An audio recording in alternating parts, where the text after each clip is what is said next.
Alright, hey guys, welcome back to another video. Today we're going to be doing our 2,000 subscriber giveaway video. So this is going to be me answering your questions, the Q&A questions you guys left for me, or the hot takes you guys left for me, answering / responding to those. It's going to be a pretty long video because there's a lot of comments, but once we get all the questions, we'll be doing the giveaway. I'll be announcing the winners at the end.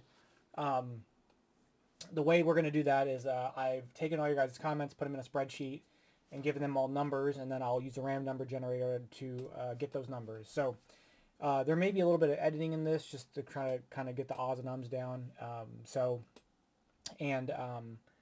Trying to get set up for these questions, just because there's going to be a lot of questions. I did try to do my best at categorizing them in similar categories so I can kind of answer some stuff together. So I've got a few different categories that'll be hopefully timestamped down below, and then we'll so we'll just get into it. So before we get too far into it, I just want to thank everybody for the comments, the people who followed the directions and actually liked the video, because there's a lot of people who commented but did not like, because you could tell by the ratio, but that's neither here nor there. So anyhow, we'll just hop into it. So I had a couple questions about video game related stuff. So the first question is from Haiki 2. Do you play any computer board games? I don't play anything on Steam or anything like that. I have some board games, like digital board games on my tablet. It's mostly when I travel. That's my go-to. So I've got Ark Nova. I've played a ton on there. Dune Imperium, Cascadia, Sagrada, which Sagrada is the only game on there that I don't own. I mean, I own it in that it's in the mail, but I don't have it physically yet. So I played it first digitally, but all these other games I played like I have them, like the physical game. Scythe I have as well. Did I say Cascadia? Cascadia. I do have on there Gaia Project, but I did buy Gaia Project. Like I had Gaia Project a while ago. Downloaded the app thinking I would like play the app to get back into playing the physical game, and I just never got into it. So unfortunately, it was just the Gaia Project never clicked for me. So I do have Gaia Project on there, but I haven't opened it up after I attempted to play it one time. So, but yeah, nothing on my PC. I've got Slay the Spire on my Switch, but I would say that's a video game before really being a board game. Okay, the next question from Bend Over. And my question is, have you played a demo of Demon Bluff on Steam? I have not. I don't know what kind of game Demon Bluff is, so you have to let me know. Or I'll have to look into it a little bit more. But I haven't played Demon Bluff, so I don't know what that game is. So just a couple questions there for that. So we'll mark these off. I'm gonna color them so I know that that we went through them. Okay. Right. Oh, that's not what I meant to do. Doing some technical stuff on the fly. There we go. Okay, so I've done those questions. So the next thing, I had a couple questions about my pets. So let me just scroll over here. So in the video, I had RF9807, how many pets do you have? And then Kansas Kyle, who's lurking behind the door? If I recall, you have at least one dog. And if I have a win investing channel, okay, I appreciate that. So I have 4 pets. I've got one turtle. Her name is Mo. She's an African helmeted turtle. I've had her since I've had her for like 17, 18 years. When I was in high school into my like first year of college, I think I had at most 24 to 29 turtles. I was going to go to school originally to be a herpetologist. Turtles are my favorite animal, so I was really into turtles, but over time they just died or whatever. So I ended up, I have one left, and she's the one I've had for a long time. So I've got her, and I've got 3 dogs. So I've got, and you guys have seen them in the background here. It was probably Roxy who was behind the door on that day. So we have a 13-year-old, and they're in the other room because they need to be in bed. But I have a 13-year-old toy Pomeranian named Gigi. She just turned 13 back in the fall. I've got a 4-year-old golden doodle cocker spaniel mix named Daisy, who to me looks like she basically looks like a little golden retriever, except she's like black and tan. I'm trying to see if I have a picture of them. And then I have Roxy, who is our 1-year-old German Shepherd. So here's actually a picture of all of them. Excuse the floor, but I was reading the rules for Baghdad, but you can see they're all on the couch right there, so that's not really focused all that great. But you can kind of tell that there's Daisy. This is Daisy, and then Gigi's the little tiny thing, and then Roxy, who's 77 pounds. Gigi's 5 pounds, and then Daisy's like 28-ish. And yeah, here's my little baby Daisy. So there you go. So yeah, so I've got 3 dogs. My wife and I have had a couple other dogs that passed away. We had a pit mix that passed away in the October of 2024, and then, right?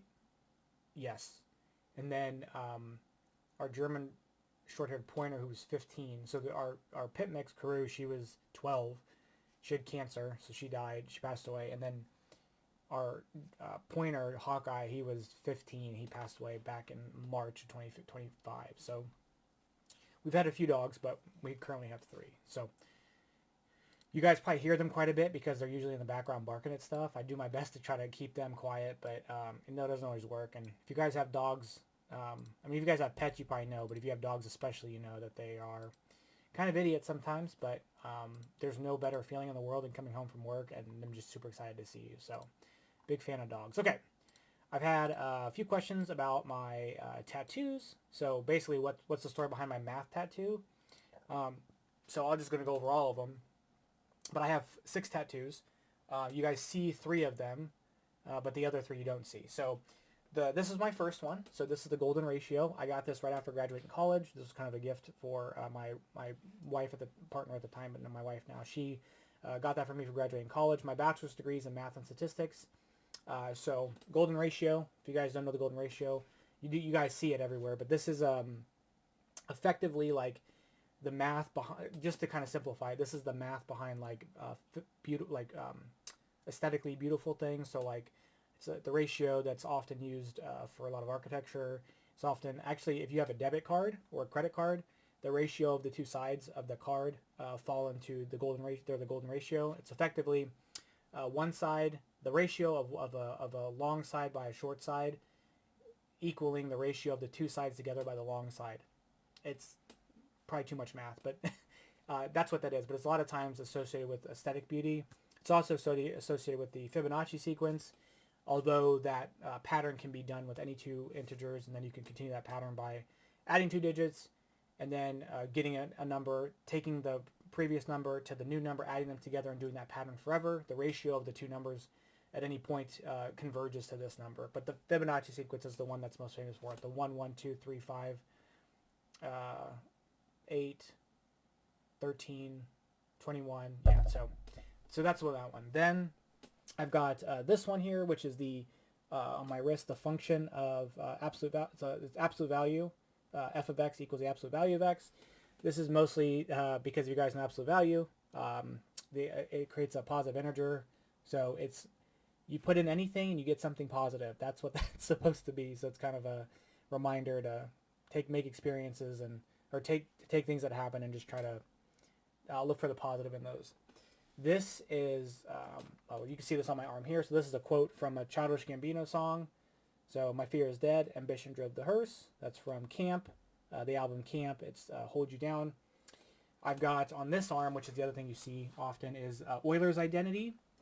So to be the kind of inverse of the tattoo on my left arm, this is considered the most beautiful equation in mathematics. It has pi. It has an exponential number with the e. It has imaginary numbers or complex numbers with the I, and then it has 1 and 0, and somehow all those make -1. So it's just kind of a lot of parts of mathematics that make that. So yeah, so I have on this arm the beauty, the beautiful math, and then this is like the math behind beauty. So that's kind of like they're inverses of each other. This is my newest tattoo, which is a tattoo of a daisy. My wife and I got matching tattoos for Christmas. So obviously you don't see that one because it's on my upper arm, but it's a daisy, which I have like the mic blocking it. And then finally I have an octopus on my leg, which I can see if you guys can see the octopus. So I like cephalopods a lot, but admittedly the octopus is not my favorite cephalopod. Cuttlefish are, but I really like that octopus picture, so I got it as a tattoo. So those are my tattoos. I'm always looking for more. Um, I'm thinking about getting a board game tattoo at some point. Probably my thought is when we get the announcement for the East Kingdom or the East Empire games from Garphill. I want to do a meeple of each of the meeples from each of the direction games here. So that's my goal. But I needed to see the design of the meeple before I do it. So that's my tattoo stories there. So I'm always itching for one. If you guys don't have a tattoo and you're thinking about doing it, hopefully you have self control. When people, at least for me, but I don't kind of dabble well. So I don't dabble at all. I kind of go in a little bit. So, all right, that was a question about my tattoos from Miss Raindrop 77 and Eddie Bueller 3206. So I didn't mention that on the thing. I had 4 questions relating to my favorite game of favorite games, rankings, things like that. And I'm just going to tell you guys I have my top 20 of all time coming out in March. So I'm going to let you guys deal with that. So I'm not going to do 50. I'm going to do 20, but that'll be coming out in March. So I'll let you guys kind of see what my favorite games are, things like that. So I don't want to get too deep into that. But thank you guys for asking those questions. So we're going to move on from that. Don't want to spoil that list. But if you guys have been following the channel long enough, you guys probably have some idea. Plus, if you guys are interested in knowing what my last year's top 10 were, you can go check that out because I did one, my top 10 of all time last year. So, okay, I had, let's see, let's go to next. I have questions. Generally, this was actually a pretty, we're not going to do this one yet because this had a lot of questions. Okay, I do want to kind of address this because I had several questions relating to things that aren't, what am I trying to say? Like, I don't know that I'm qualified to answer. So I had several questions from people asking about games about interaction, high player count games, things like that. I don't play the games with more than myself. I occasionally will get my wife to play with me, and I'll occasionally get my stepdaughter or her boyfriend to play with me. But 98% of the time, I'm playing completely alone. So I don't know that I'm best at answering these questions. We can kind of go through them, but I don't know that I have a good idea or a constructive response to these. So Crash Panda Boo, that's an awesome name. What game has the best player interaction? I play multiplayer solitaire Euros even when I'm playing with people, so I don't know. I don't like high interaction, so I don't think I can answer that question. What's your favorite 2-player game? I guess I can answer that, and I'll throw it in there with best couples game. I just got Patchwork. There'll be a video on the channel with that coming out soon, where it's the 10th anniversary edition that does have a solo mode. But it was a game I got to play with my wife, and she actually really liked it. So I'm going to say Patchwork right now. I think it's great. It's real simple, and my wife doesn't game, and she really enjoyed it. So I'm going to say Patchwork for best game for couples and best 2-player game. Your favorite big group game? Apples to Apples, I guess. That's about all. Codenames. I mean, I've played Codenames at large player counts, but that's probably it there. What game scales best from 2 to 5 players? I don't know. I would say because the only game I've ever played at a remotely close player count that way is Wingspan. I've played it solo, 2-player, 2-player a few times, and 4-player. So I guess that one works, but I don't really know. The best game for Game Night Chaos, I don't have an answer for that one, unfortunately. And then your favorite underrated party game. The only party game I really play is Codenames and Apples to Apples. So sorry, I don't have better answers for those questions, but this isn't the focus of this channel, so it's not something that happens all that often, unfortunately. So, but hopefully those were somewhat satisfactory. They're kind of bland answers because I just don't do that often. And even when I try to play with my stepdaughter, I try to get her to play Euros, so it's not even we're not playing a lot of I don't know. So anyway, did want to kind of get those out of the way.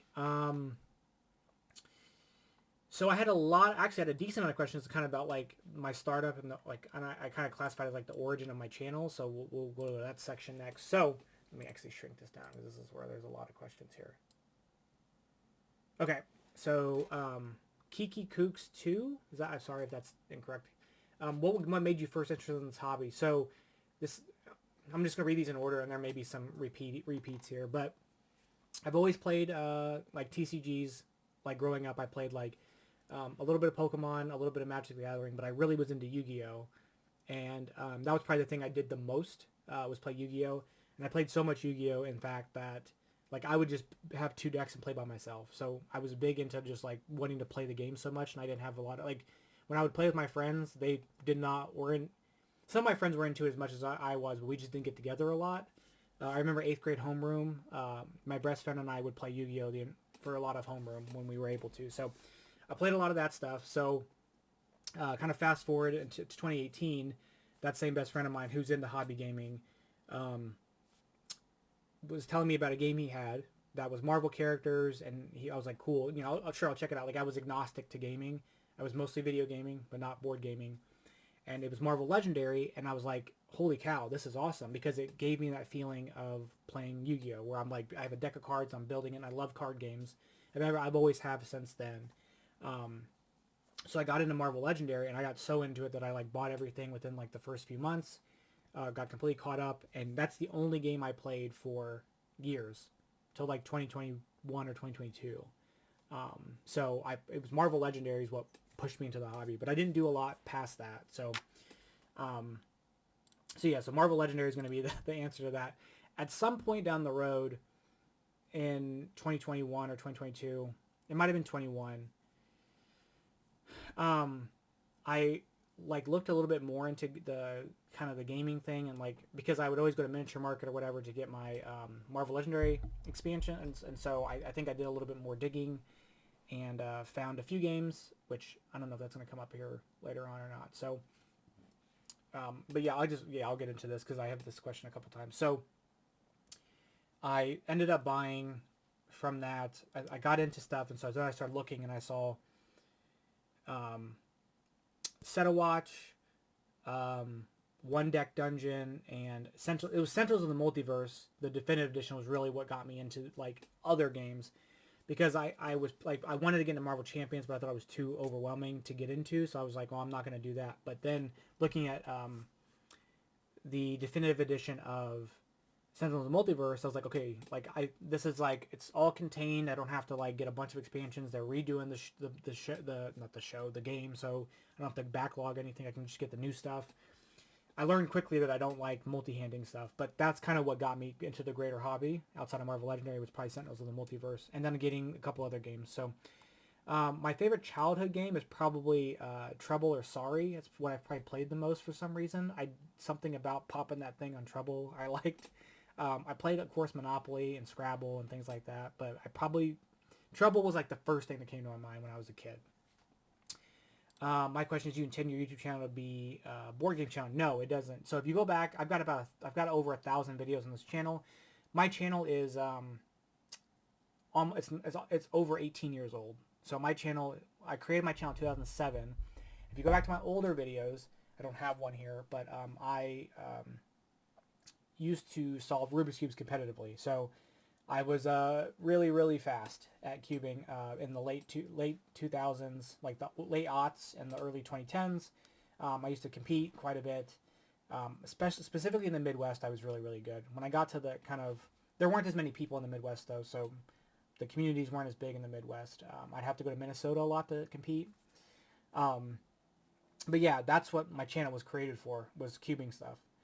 And then there was a small break in that. I kind of like took a small break. There's a lot of I did do some like Call of Duty stuff, like when I was in college, like high school, end of high school, into college. I had a capture card, and I was like recording all this like Modern Warfare 2 and Black Ops stuff. So I was into that. But then I made a separate YouTube channel for that, and then I kind of stopped doing that. I got back into cubing a little bit into college. But I just wasn't as like good at that point because I just kind of quit for a while, and I got older, and I was working two jobs in college, so I couldn't keep up. Then like I started doing a bunch of Smash Brothers stuff, so that was on the channel, and then a little bit of like Fortnite, just random video game stuff. It was mostly Smash, and then I got back into cubing a little bit, and then we fast forward up to 2018. I got Marvel Legendary, and I was playing it so much that and I realized like nobody had this on, like nobody had playthroughs on YouTube. So I was like, well, I like this a lot. I'm gonna film it, so I'm just gonna do this, and that kind of set that off. And that's why I have like 400 playthroughs, almost like 370 playthroughs on YouTube, because I've been putting up Marvel Legendary playthroughs since 2019, 2018. So um, there's a lot of like really old ones that are not great. Just because it's like the angles are bad. I had a tripod and like it was just not great. So, you kind of live through it. So no, I think more so my YouTube channel, the intent of my YouTube channel is just like doing stuff what my hobbies are. There's like a random Gunpla video in there too. So it's just kind of what I'm into, and it's just, this is what I've been into the past, you know, Marvel Legendary for the past, 8 years, but probably, greater board gaming as a whole the past like four or five. So if I ever not board game anymore and I do something else, there's probably a chance that gets on here, but I'm probably gonna do this for a while. So, but yeah, that's gonna be that's the intent is probably more so my hobbies than anything specifically. So, all right, review gadget 5425. Quick question: how did you first get into the hobby? So I kind of explained that a little bit. My friend is really what got me into it. What was your gateway game? Marvel Legendary was my gateway game. What game did you get? Yep, Marvel Legendary. When did you start playing board games? Probably 2018 is when I really got into it. I played it the one time with him, and I was like, I'm buying this game. And I bought everything for it. First ever game I played was Marvel Legendary. I will say the first game I remember kind of playing, like an actual game, just in general, was probably Solitaire. My grandparents raised me, and my grandmother, who is I mentioned going to Korea earlier, sometime last year. My grandmother was the one from Korea, and she played a ton of Solitaire, and so she taught me how to play that. So it's probably like the first like sort of game, like card game thing I ever played. And it's funny because I wonder if that's what kind of seeded it in my head that like it's okay to play things by yourself. She used to cheat too. I used to call her out on cheating. She gets so mad at me. But yeah, so Solitaire was probably the very first game I truly remember playing. So yeah, so when did you get in the hobby? 2018 is when I started playing Marvel Legendary, I mentioned, but probably 2021 is when I really got into the hobby, kind of in a greater sense. What game got you in the hobby? Yep, okay. What was the first solo game you ever played? Solitaire. But then after that, I did, like I said, I played a lot of Yu-Gi-Oh! By myself with 2 decks.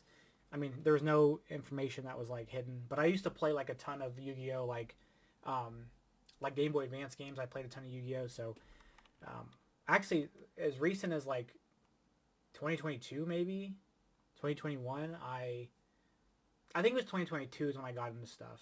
I want to say maybe I downloaded a Yu-Gi-Oh game on my Switch and played a bunch of Yu-Gi-Oh there too. So but first solo board game would be Marvel Legendary, and then what got you into the thing in the first place? Yeah, so Marvel Legendary is a big answer to that. So thank you for those questions. I really enjoyed those questions in particular, just because I'll get to talk about that stuff quite a bit. So I appreciate everybody's questions, of course, but I was just interested. It was fascinating that a lot of people wanted to know kind of my origin, if you will. So, okay. So, whoops. This next section are sort of miscellaneous questions, and then there's like a really large section of just like, oh, no, we got hot takes. So let's do the hot takes next, because I think those are going to be fun. And then we have like a section of sort of miscellaneous questions, and then I have a section that are like just game answers. So we'll go to that. So, what did I do here? What did I do? All right, so please bear with me for a moment.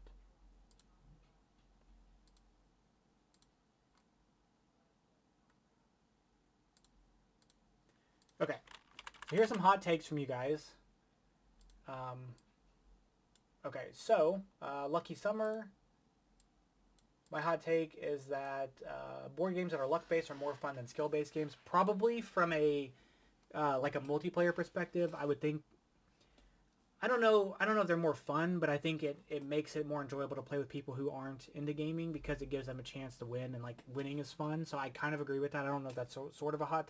I think in general it's probably a hot take from a general sense, but I think like in that specific scenario it's not a hot take. So I sort of agree, but I don't want luck to be the thing or reason I lose the game if I'm playing something and I've spent like an hour and a half like playing some heavy Euro. I don't want luck to be the thing that it's not fun. Okay, MX Troy. My hot take is that board games are for older generation technology to be more popular. I think that's an interesting thing. I don't know if they're necessarily for older people. I just think older people have a better time with patience and a longer attention span. So I'm 34. I'm a millennial. I'm my generation. I would say was probably the last generation to really like grow up not on the computer, like the 90s, early 2000s. I didn't have access to the internet like consistently until I was 16. So I think because technology and like tablets and phones and stuff now are so more accessible and like younger people have them, I don't know that someone has the patience or attention to like sit for a 15-20 minute teach on a game that doesn't have a screen. I don't know, that could be a gross generalization of younger folks, but I don't think that that's actually too far off. I do think that like older people, and I say older like 20s 30s, like that are like sort of like I think they have a better time with this stuff just because their attention spans are probably a little bit longer. So yeah, I don't necessarily disagree with that. The next one from Gabrielle Agu. Sorry if I mispronounce anybody's names. Snakes and Ladders is the best board game. That's my sure. I don't know. That is a hot take. I don't think it is. We have Mark Engel 3999. I don't. Okay. Just want to put. Okay. So here's my hot take. Cozy board games lack tension and are boring. Solo modes that rely on beat your own score are similarly uninspiring. I sort of agree about the. I don't know if they lack tension or I don't. Okay, maybe they don't lack tension, but I don't know that they're boring. But maybe they do lack tension. I think the use of cozy as an adjective is uninspiring. Cozy is now almost a turnoff for me because everybody's using it, and that's the phase we're in. Like every kind of thing, obviously has like a phase where people are latching onto stuff, and I think cozy is that phase right now. And it like I roll my eyes when I see that. Like I don't like, dude, come on. So solo modes that rely on beat your own score are similarly uninspiring. I don't know if I necessarily agree with that either. I don't think I agree with that question or that particular take. Excuse me, because I think what I look for in a game is first and foremost is like, do I get to do what I want to do? Am I playing the game like as intended, right?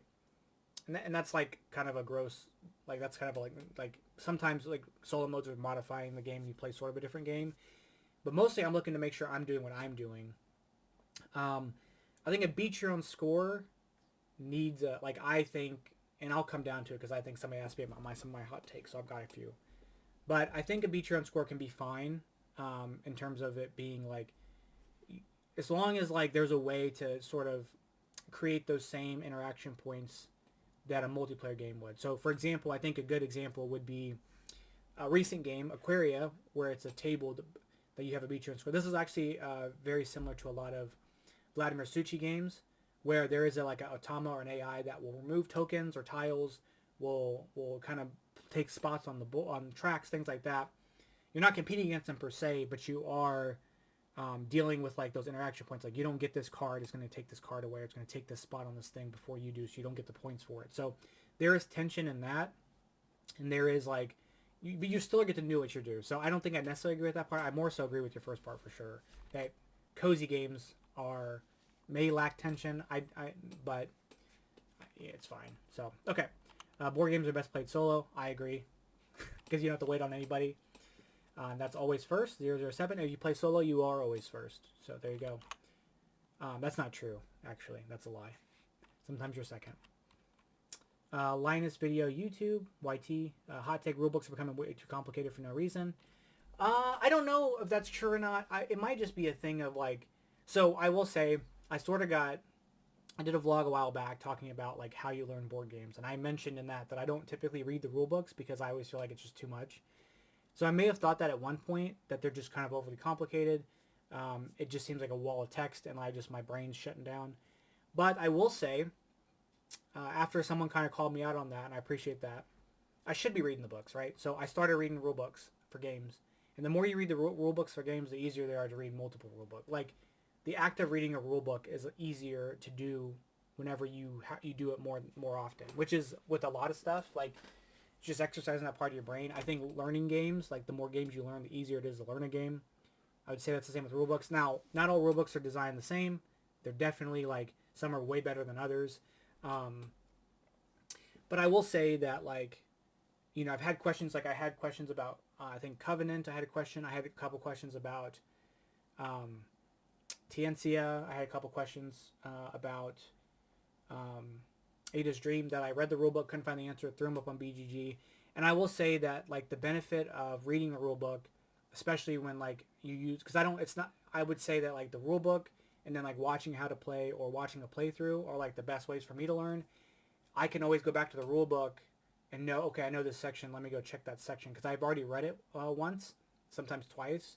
So I kind of know in a general area instead of like I need to look up something. I'm not going to sit through how to play a 30-minute how to play video to find the thing. I need to flip to the rule book. So if you read the rule book, you know maybe the general section of like where they're talking about this thing because the organization rule book is also super important and like it's not always intuitive. So I think reading it gives you the idea. Okay, I know. While I think the section about this thing should be here, it's actually in this section, so you're not spending all this time messing around on it. So I don't know if they're too complicated. They're long. Sometimes they're long, and that can be done up. But no, I think some publishers do a really good job with their rule books. So okay, cardboard over digital any day. Totally agree with that. I'm a big fan of physical board games. I'm a big fan of like not having screens. I'm on screens all the time. I'm on a screen right now, and I'm on a screen all day at work. So I do like that. So I agree with that. I don't think it's a hot take at all. Point salad games are getting way too common. I'm fine with that. I don't, I don't know. I don't personally understand like the disdain for them. I don't know if it's because it feels like you just do everything and get points. I like that constant dopamine. Now don't get me wrong. I do love games that are low points. Like I do love Dune Imperium. It's very tense because it's 10 points and that's all you got. So it's fine. But I don't know that it's a problem that they're too common. It doesn't bother me that they're too common. So, all right, my hot take is that Uno takes 0 skill. That may be true. I've played Uno since I was a kid, so I'll take your word for that one. Okay, so well deserved hot take. Can't stand playing games you haven't a clue if you're winning or losing before the points are counted at the end. Imperium Cinemas is a good example. Let's see. This is a good example. Extremely long. I like. I 50-50 that because I do feel like it is a bit frustrating. It can be frustrating, especially when you feel like you're doing really well, and then just to be like, okay, like all that was for naught. But I think what kind of combats that is like if you have fun with the act of doing what you're doing, it kind of is okay. And so like Imperium, I do understand like that being a long thing, but I personally I like Imperium a lot, and I like the deck building piece, and I like trying to figure out my thing and going back and forth. And so like, yeah.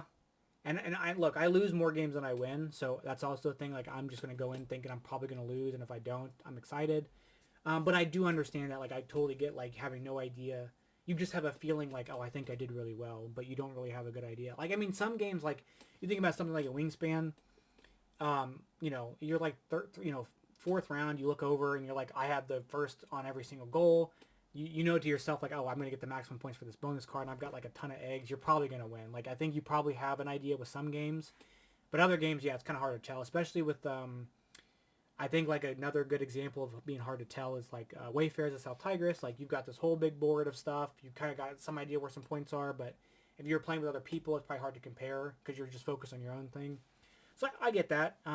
That's not ever for everybody. I get that. I can get that being a thing, so... All right, Tabletop Troubadour. My hot take is Grim Coven. Absolutely loving the gameplay, and I can't wait to get it back to the table after painted. I'm glad you like it. I almost backed it, and I ended up not backing it because the solo mode looked a little whatever. So I ended up not backing because I do like boss battlers, and I do like the idea of that game, and like the theme of it was really neat. So I'm glad it's working out. My board game hot take is Monopoly actually fun if played correctly. I wouldn't know. I feel like Monopoly is like the house rule, the board game, like. I don't know that I've ever played it completely correctly, so it could be fun. I don't know. I haven't played Monopoly since I was like literally a child, so I couldn't tell you on that one. So I'll take your word for it. And then Beyond the Frame, I like this one. If you had to pick one hill to die on in board gaming, what's your hot take? So I got a few, but I think the one I probably feel the strongest about, I truly feel the strongest about, is if a cooperative game should not say 1 to 4 players, 1 to whatever players. If playing it solo is just two-handing it.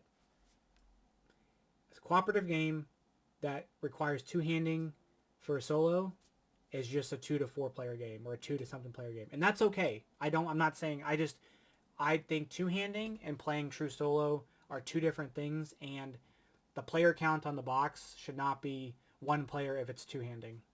There has to be true solo for it to be one player on the box. That's my hot take. I say all that to say that doesn't mean that that's the best player count for it, or that's the best way to play it solo. I think a good example is Leviathan Wilds, where I think two-handing that game for solo is better than doing a true solo for that game. But because it has a true solo, you can say it's two-handed. You can say it's solo. But if it didn't have that and it was just you had to pilot two separate characters completely, it's a 2 to 4 player game. That's my hot take. My other hot take, I'll just give this right here, is that Ark Nova solo mode is good.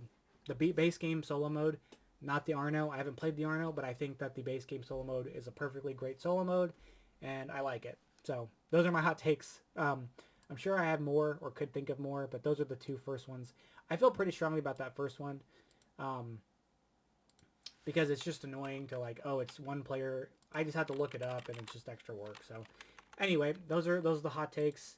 All right.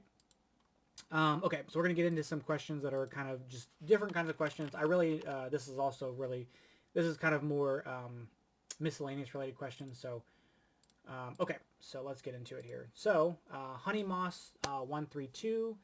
My question is, what motivates you to make videos? I think it really comes down to I'm just making stuff I would want to see. That's really what it comes down to. I think the explaining before when I talked about Marvel Legendary and like nobody was making videos on it, that's kind of like, well, I'm sure I'm not the first person to look these up. So that kind of comes that way. I also look at like, you know, I like playing the games, and it got to a point where like I was just doing it. So I think that's really what it is. I think I also like interacting with people in the comments and like talking to people about stuff, because in my normal day-to-day life, people don't play games. So this is kind of like my sort of small community outlet to talk to people. And I could probably find people to play with. I could find gaming groups. I'm part of gaming groups where I live, like on Facebook, but I just don't really want to go through the trouble of like meeting somebody, having them come to my house or going to their house, having somebody mess with my stuff, or like not mess with it, but like handle my games, because I'm just really particular about a lot of that stuff. I think I think the motivation just comes from like I'm just making stuff I would want to watch, I think that's kind of really it. So that's really it. Okay. Do you prefer Marvel or DC? I'm Marvel 1,000%. I don't have any interest in DC. I'm not a DC fan in any capacity. I despise Superman. Probably not for really any good reason, except for I'm just being a hater. So that should be your answer there. That was from Cooldown 345. Milky Way my MY. What's your favorite food? Probably pizza. The problem is I can't eat pizza like I used to. It's been 3 years, 4 years, something like that. I think 3 years. I was diagnosed with type 2 diabetes. I had to change my diet quite a bit. You can see some older videos. I lost a lot of weight.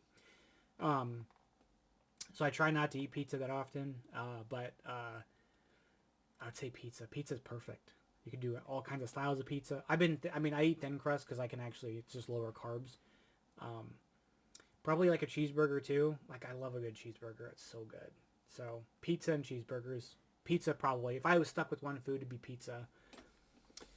All right, Board Game Cabin. What's your best tip for small YouTubers to grow your channel? Where can I share my videos outside of YouTube? So, I'll contextualize my channel, but I mentioned that my channel is 18 years old. I'm just now getting 2,000 subscribers.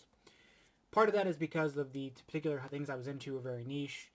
I hit 1,000 subscribers back in. It's been like a year and a half or 2 years or so. So it's been a little while since I've been. I can't remember exactly, but I hit 1,000 subscribers then. I probably had a couple hundred when I was cubing. I probably got a few more. I probably didn't get much when I was doing Smash Brothers stuff. I would say the big spike in my channel started happening when I was doing Marvel Legendary, because I was the only one really doing it at the time. Now I think there's other channels that do it, of course. but I was really into doing that, and I think doing something that nobody did was kind of what started it up.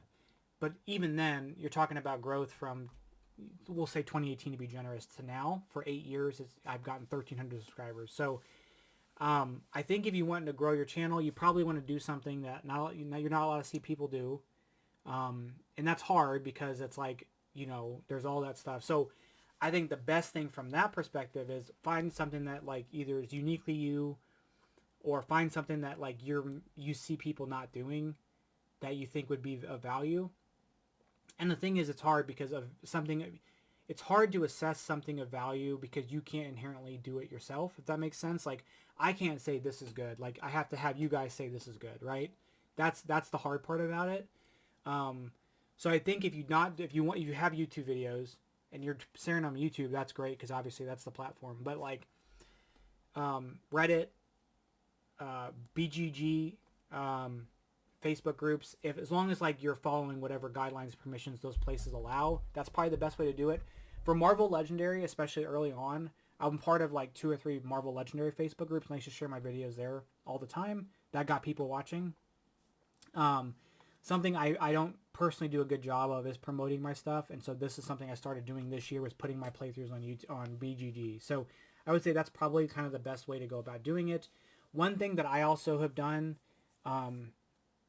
that has helped for playthroughs specifically is, and you can do this for anything in gaming wise if that's what your focus is on, is covering things that you don't see a lot of videos on. So like this game here, I still need to do a playthrough for it, but like there's no YouTube videos for Dark Pact.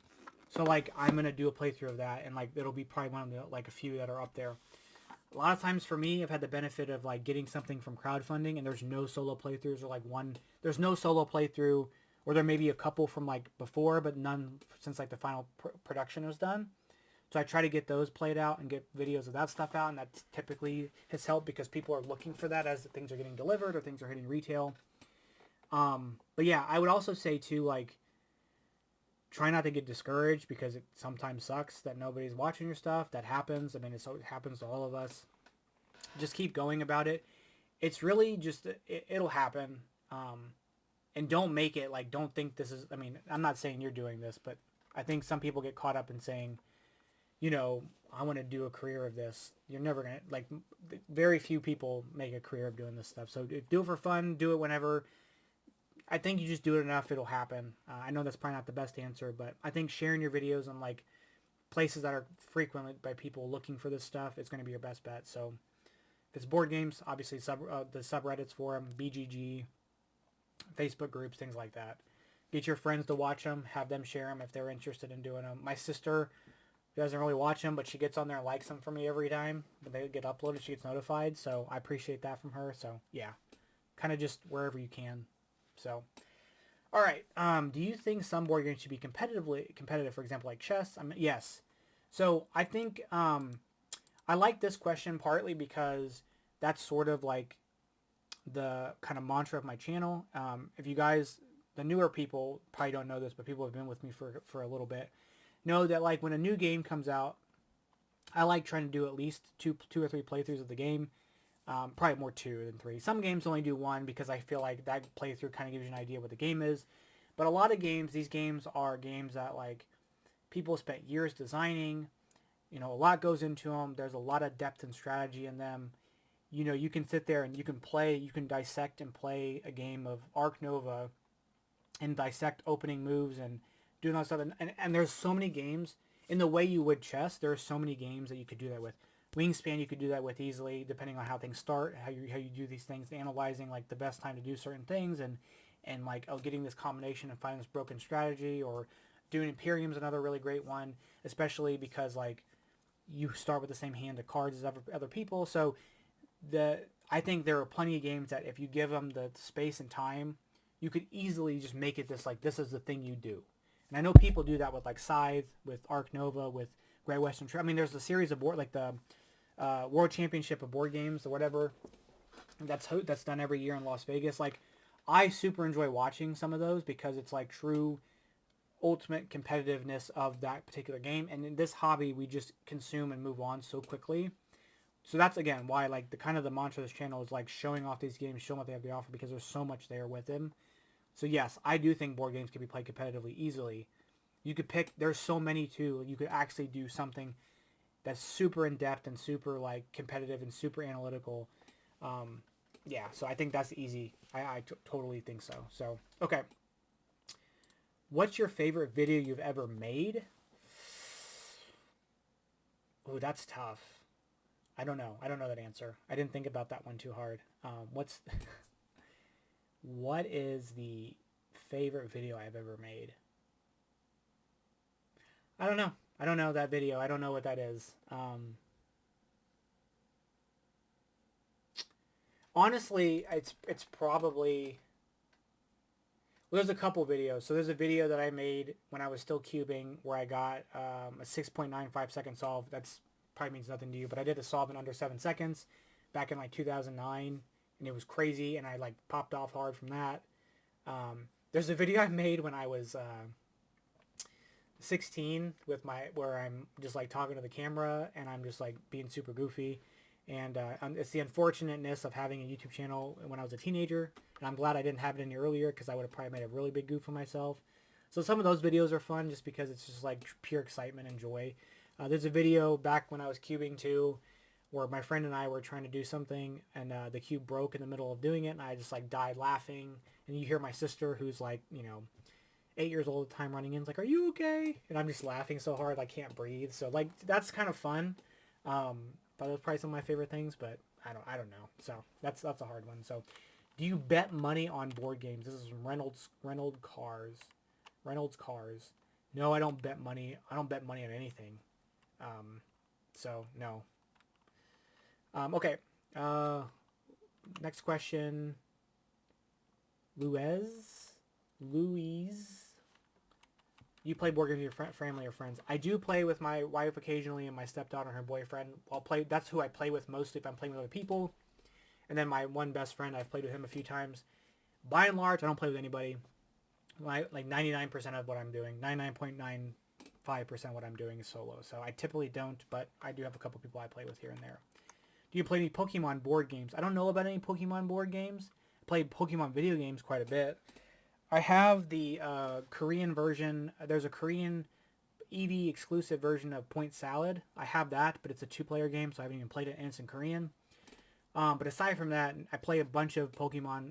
I play Pokemon Pocket on my phone quite a bit. I've played an ungodly amount of Pokemon Pocket. But I've been playing a lot of Legends ZA. I played Violet. I'm a big Pokemon fan, so I'm always getting those. I'm always getting the Pokemon games for the Nintendo consoles, so I do play a lot of that. Okay, we've got Monogram 12342. If there would be a movie based on a board game, what would you like it to be? A movie based on a board game? The one that came to my mind was probably Spirit Island. I think Spirit Island would be a cool movie. Yeah, so I'm going to go with that. I think because it's like a lot of stuff's either IP that's made into a thing, or it's like a weird, because like I think Netflix just announced like they're doing a Catan movie, or no, a Ticket to Ride movie. I think Catan's getting a show. That's my booster seat, so sorry about that. This raised up when I got this. It raises up, so I have to have a booster seat when I play. But when I stick it, I stick it behind me, but I got hot. So yeah. So I think Spirit Island would be probably a really cool movie. Like I thought Terraforming Mars would be another interesting one, but like we have The Martian, so it's like sort of that. So I'm gonna go with Spirit Island. I think that would be a cool movie. Okay. This is I don't even know how to say this. I'm curious, what is your favorite board game mechanic? Deck building, worker placement, etc. Deck building generally is my favorite mechanic. Or something with like multi-use cards I like quite a bit. And I do like worker placement a lot. But I would say like if I had to pick something like deck building or engine building, something that kind of gives you an idea of your progression, something that lets you, like I like those mechanics because it feels like you start off pretty weak, or start off basic, and then by the end of the game you're doing really cool stuff because you've managed to like create this engine or create this deck that's like a well-oiled machine, and you're just like killing it. So that sense of progression and feeling like you've really done something by the end of the game and what you're like. You've built up something, and you're like just doing this. So I would say deck building is probably my number one. Do you prefer campaign games or one-off sessions for your solo play? I don't typically play a lot of campaign games. I don't mind campaign games, but I'm generally like I like to just like play a game and then put it away kind of thing. With that being said, I've played some campaign games. So like I played about half of Tainted Grail, Kings of Ruin before I got rid of it. I've actually played about a third of Oathsworn, and I got to get back to that at some point. So I played Oathsworn. I've played the entirety of Rise of Fenris and started a second playthrough of that, which I have on the channel, the first two parts of that. I've played through Legacy of You, so that's a campaign game that's resettable. I've played the Set of Watch, the Doomed Run, which is a campaign that you can reset. I have Sleeping Gods, Distant Skies behind me that I haven't started yet, but I want to. So I'm into them. It's just kind of my preference is I'm just like a Euro gamer that likes to do like a one-off game of a game, and that's kind of my preference. But I do like campaign games here and there. So anyone else heavily into board games like you? This is from Jacob Y-W9C. Just my one friend I mentioned that got me into Legendary. He's into it, but he's mostly a Magic player as well. So, but yeah, that's really it. So, Muscle Robo. I like the Gundam module showed off. I spent a fair amount of money on a Gundam deck building game, but I haven't played TCG. I was going to collect the TCG just to collect them, but I kind of it was like sold out everywhere when it came out, and then I was like, got too far behind. I'm curious if you're a fan of the show or just the models. I got into the models first, and then I became a fan of the show. So I do watch the shows when I can. I've watched all of the original series. I watched like the movies that were done of them. I've watched all of Iron Blood Orphan IBO. I've watched Double O. I've watched. I'm looking around on my Gundam because I have a bunch of Gundams over here that I'm looking at. I've watched Unicorn. I've watched Narrative, which is like the sequel to Unicorn. Sort of it's all Universal Century stuff. I've watched some of Seed, but not very far into it. I watched G-Quux, which is like the newest kind of thing. My favorite, I've watched 8th MS Team, but my favorite Gundam piece of content is War in the Pocket. I think War in the Pocket's a beautiful, excellent story. It's incredible. War in the Pocket's my favorite Gundam thing. It's so good. So War in the Pocket's probably my favorite thing. But yeah, I've watched quite a bit of Gundam series. I try to watch them when I can. Hathaway's Flash, that was on the movie for Hathaway's Flash. I watched that. There was that weird Gundam series Netflix did that was kind of weird. I watched that. So I'm a big fan of Gundam. Evangelion's another one I'm a big fan of as well, but I'm not as much as Gundam. But I have a ton of Gundam models. I was looking over here to see what I watched based on the kits I have. But I'm more into the kits than the show just because I like putting stuff together. So, okay. Any favorite series and robots? My favorite Gundam, if you guys want to know that specifically, is I'm a huge fan of the Strike Gundam, which here's the early grade. It's got some dust on it, but just this design I think is really nice. The Age 1, is it the Age 1? Yes, like the base Age Gundam. I love that design quite a bit.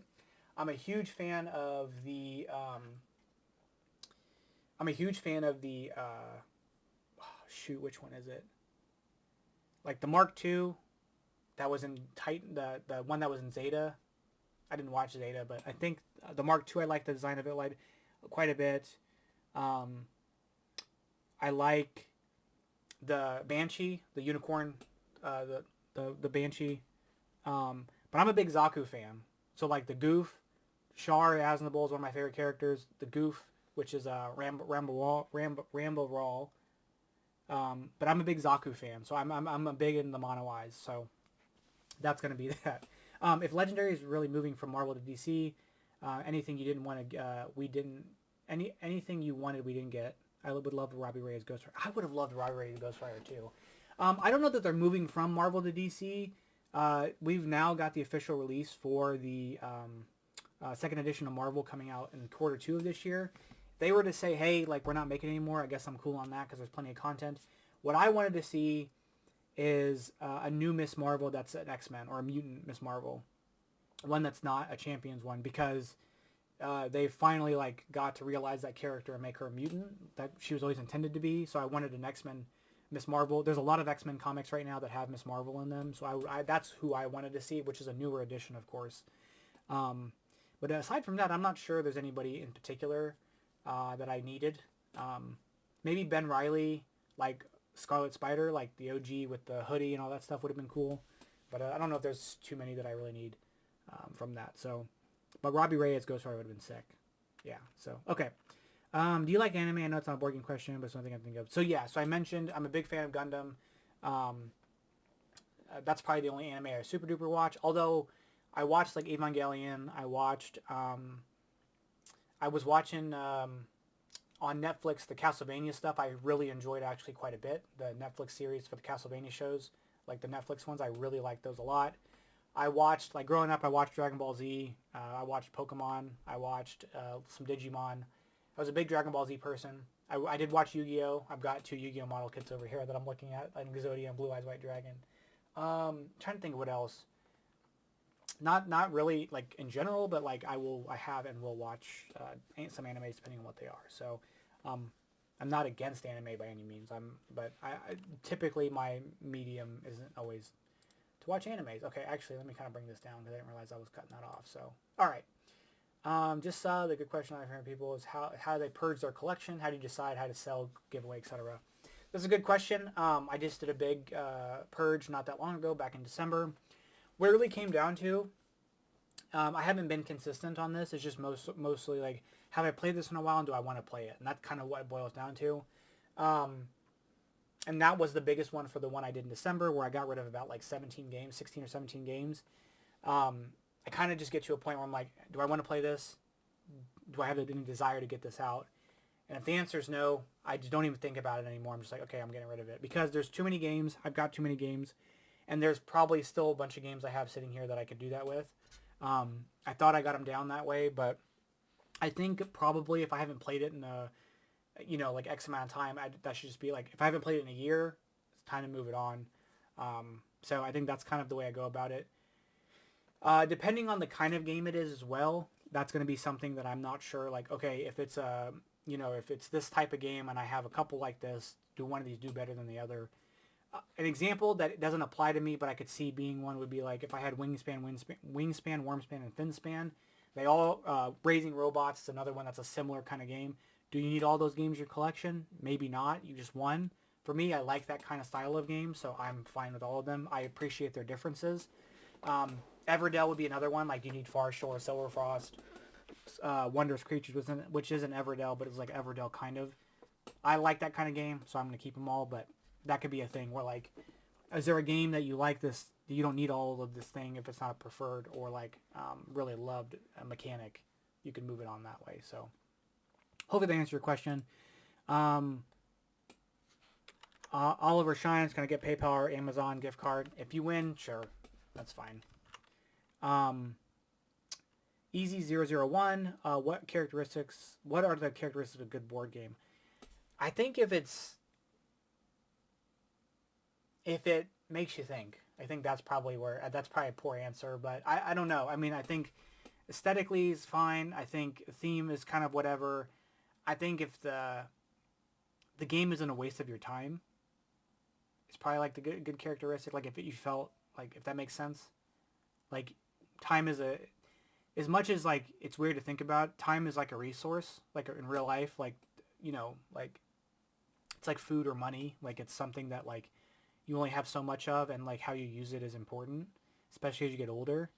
So if the game isn't a waste of your time, that's a characteristic I look for. Like, am I going to enjoy this?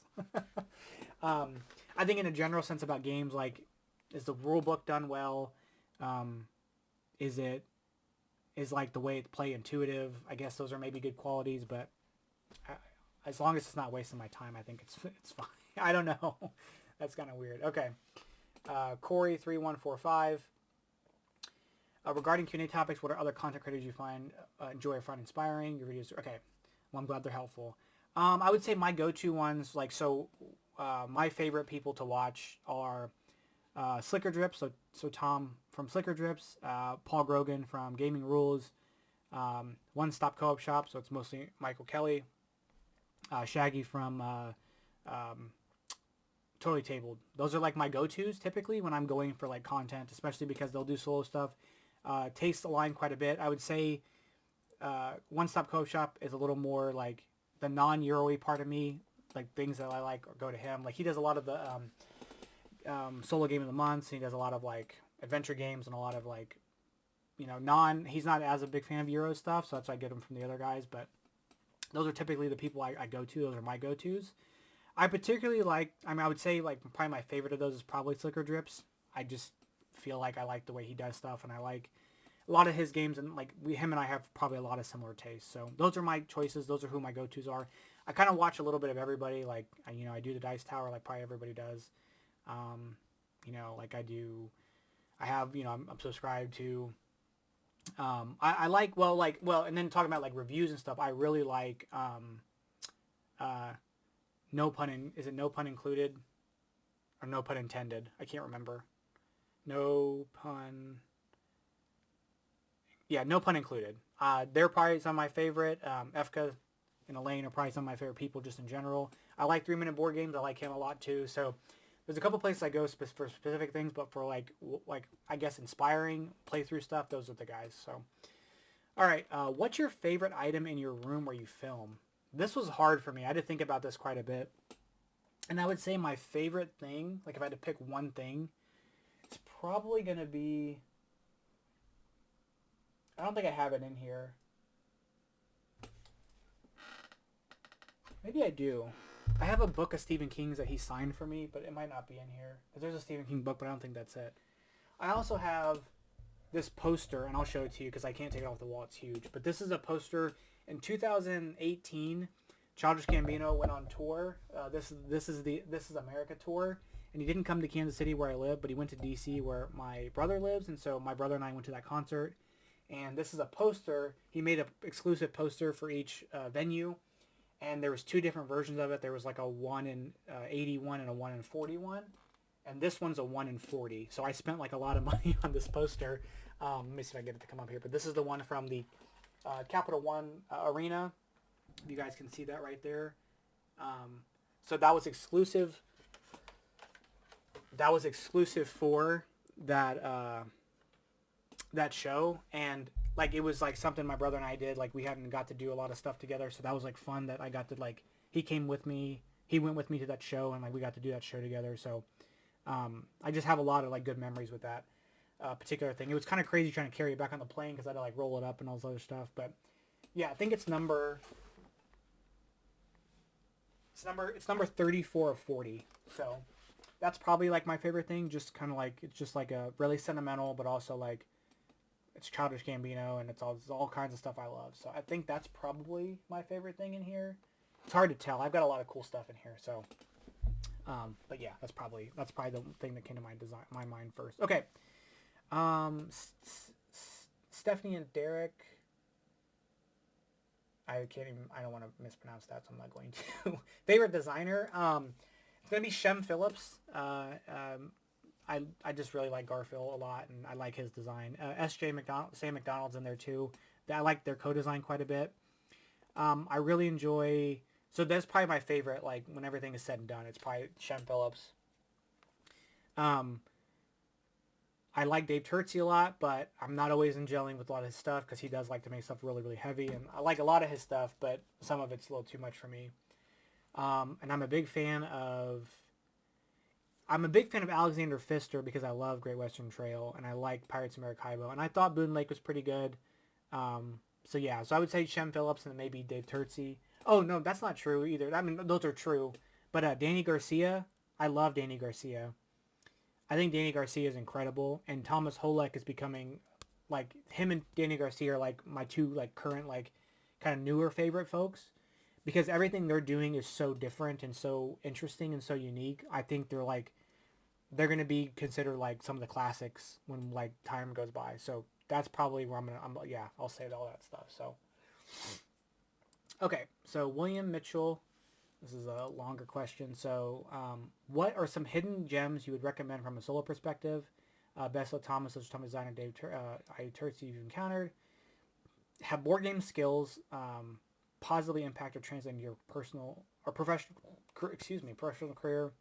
assuming you're not a full-time creator. Okay, yeah. So let's go through these. This is a really good question. I like this. So first, hidden gems you'd recommend from a solo perspective. Reef Project, the one I'm going to talk about quite a bit because I think it's a hidden gem. AI is super easy to run.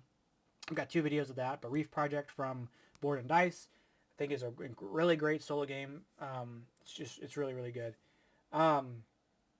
Hidden gems. The problem is that I don't think a lot of things are hidden gems anymore. For a solo gamer, hidden gems. I'm looking around my room to see if I can see something. I mean, I think Pirates of Maracaibo is a really great solo game. It's really quick and it's super easy to run.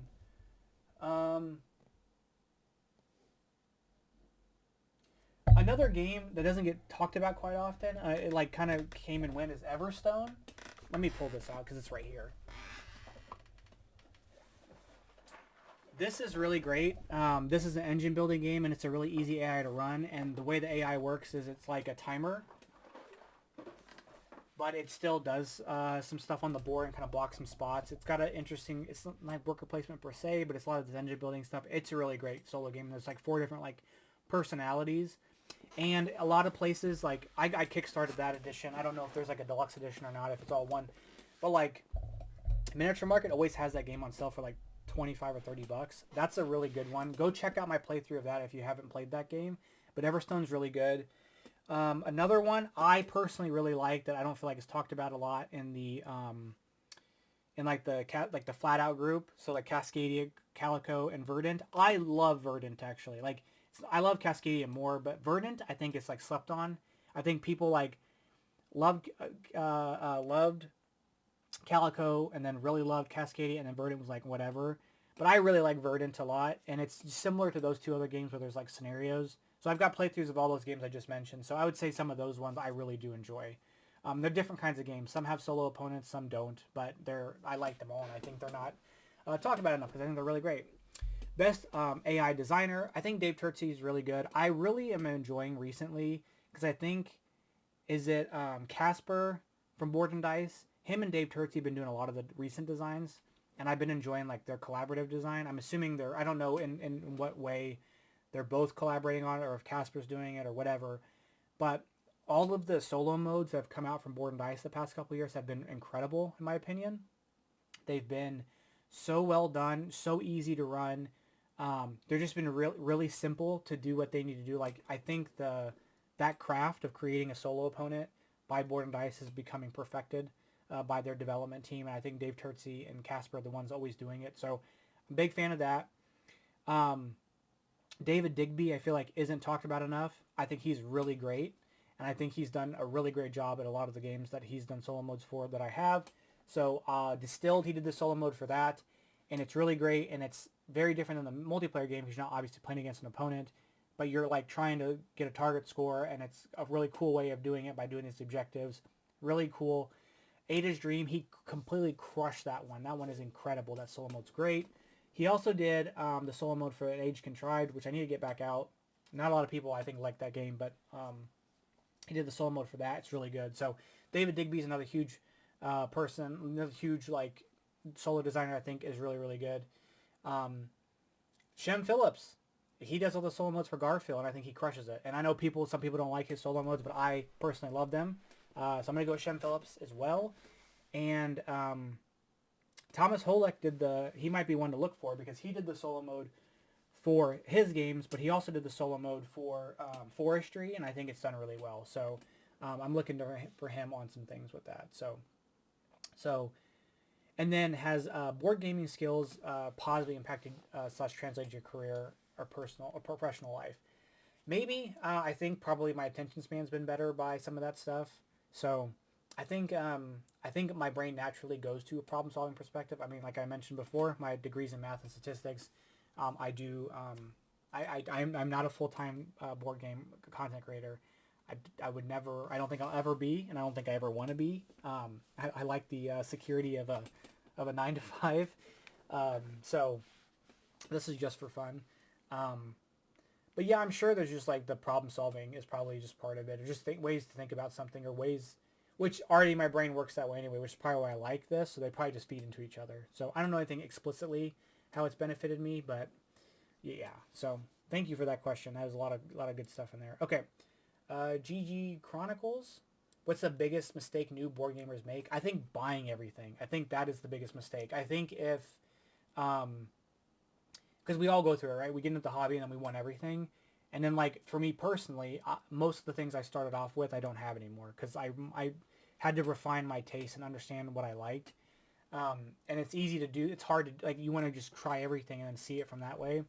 But it's, like, really expensive and, like, physically inefficient because you're taking up so much space.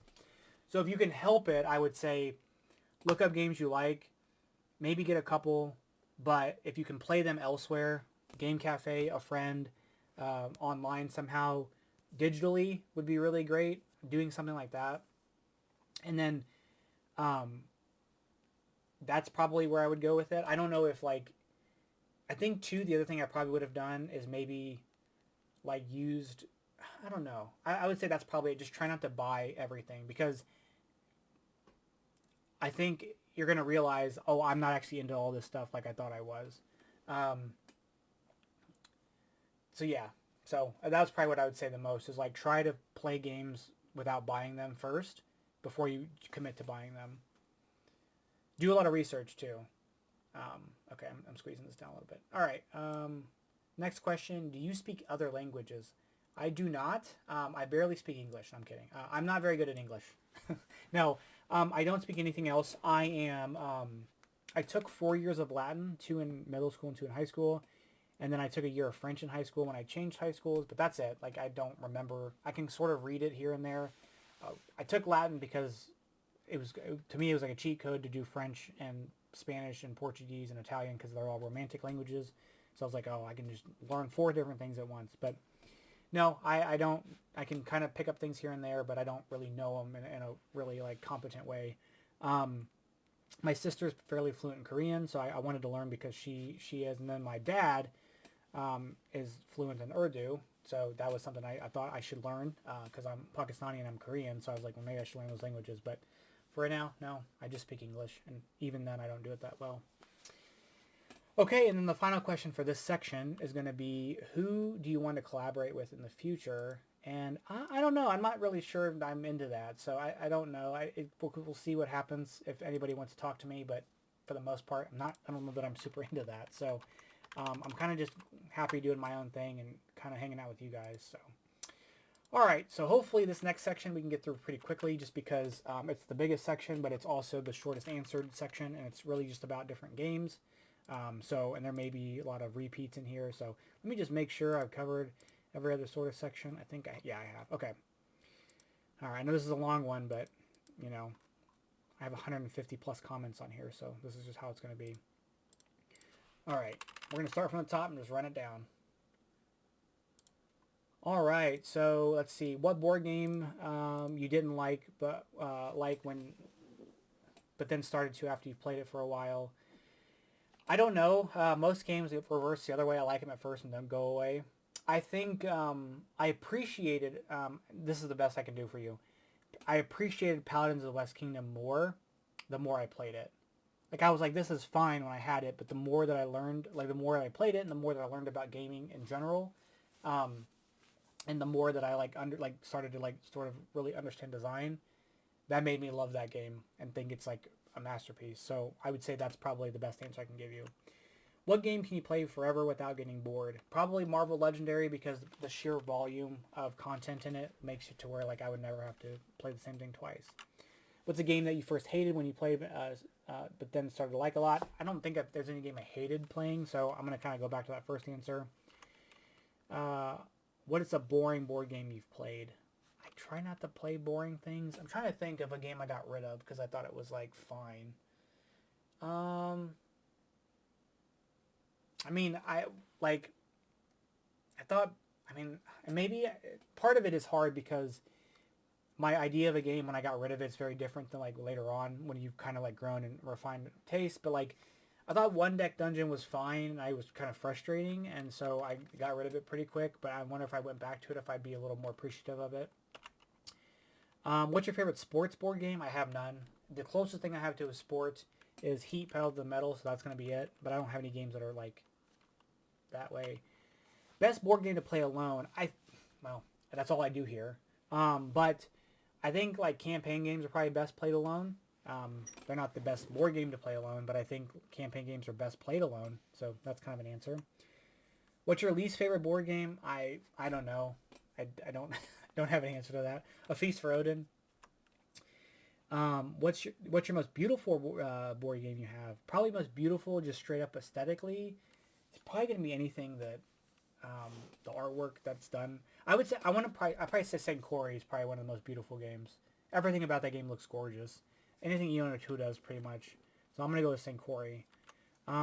Love the collection you have in the background. My question is, what's the most you spent on a board game? Single like individual purchase was probably the like deluxe edition of Andromeda's Edge. I think that was quite expensive, but in terms of just sheer volume for a specific game, it's either going to be Marvel Legendary because I have everything for it, Marvel Champions because I have everything for it, or Final Girl because I have everything for it but the miniatures. So it's probably one of those three. I don't know price-wise. Probably, yeah, I don't know. Because Marvel Legendary's got like 30-something expansions, and you're spending anywhere from $20 to $40 on an expansion. So that's probably it. Okay, what is the most underrated board game in your opinion? I don't know. Like, I do think underrated. I've said it before. Reef Project I think is super underrated. I think Stroganoff is super underrated as a solo game. I'm like looking over, but I have like my table's blocking some of my stuff.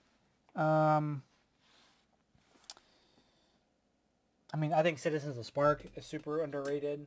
I mentioned Verdant. I think that's super underrated. So, yeah, hopefully that's a few answers. I don't know. It's hard to kind of think of that. Okay, let's see. If you could only keep 3 board games in your collection, what would they be? There's another question that's like I think 5. So I'll just do 5 right now, and that'll cover both. So if I only keep 5 games in my collection, like I had to get rid of everything else, I'd only keep 5. It'd be Marvel Legendary. It would be SETI, Scholars of the South Tigris, Wingspan, and I had another one. I don't remember what it is. Probably. I'm trying to think of something that would like cover another base that I don't have in those other ones.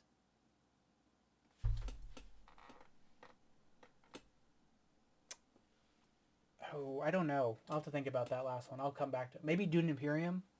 Yeah, probably Dune Imperium. So those are 5. Because somebody else has 5. Of those 5, which ones would I drop for the other ones? It would probably be Marvel Legendary I'd keep.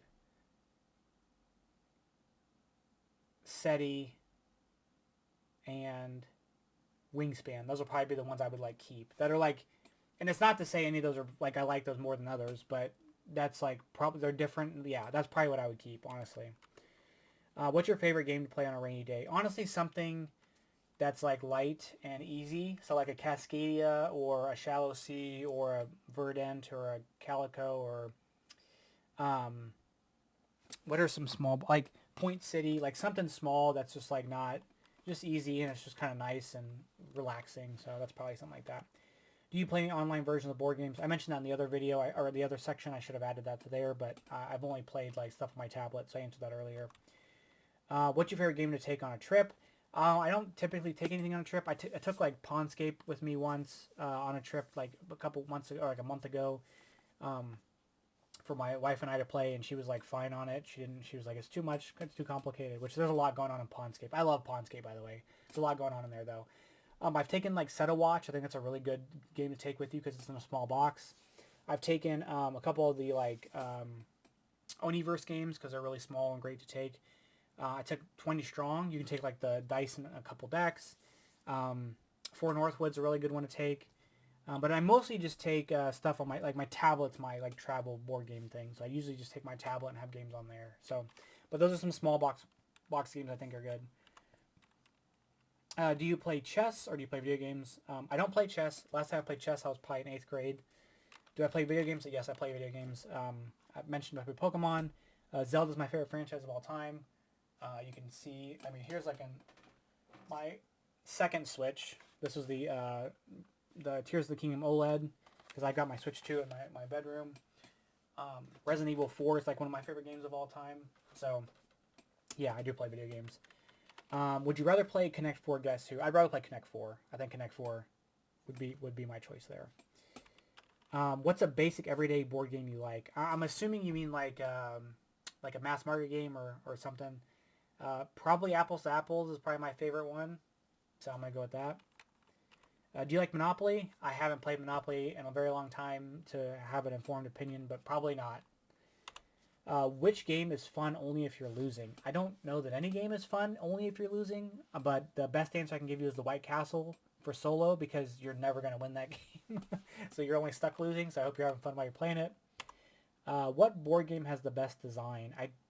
That's really subjective, and I don't know that I have a good answer for that. Because there's a lot of games. I think, I think Wingspan, I think that design is perfect. I think Paladins of the West Kingdom, I think that design is perfect. I think the way the economies of those games are and the way the design is, I think is pretty flawless. So I'm not saying they're perfect games from like every aspect, but I think the way they're designed are very elegant.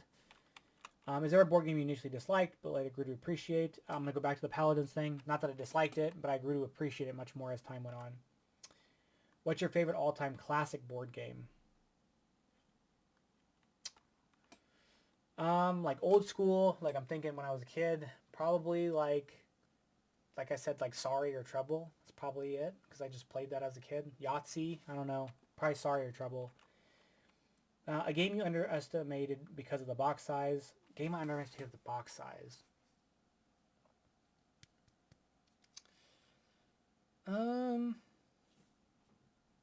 Game I underestimated because of the box. I'm looking at like small games over here, but they're underneath this thing I have. So I'm trying to see if I can see something from over here. I don't know. I think I don't know. Because I think box size is a weird thing, right? Because like, you know, you can have a big box and it'd be a light game. And you can have a small box and it'd be like kind of interesting and heavy. Like, so I don't know that box size equates to. I don't know. That's a hard question that I don't think I have a good answer for. I would okay. I'll do my best and say, I I would have probably underestimated Calico. It is a small game, a smallish game.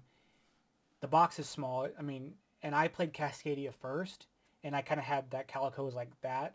But Calico is really crunchy, and I think that was underestimated. I didn't realize like how like you can get AP from it. You can like really dread over decisions. Like you can like that's a game that's like could be pretty punishing for like how light it is, how simple it looks, how like cutesy the theme is.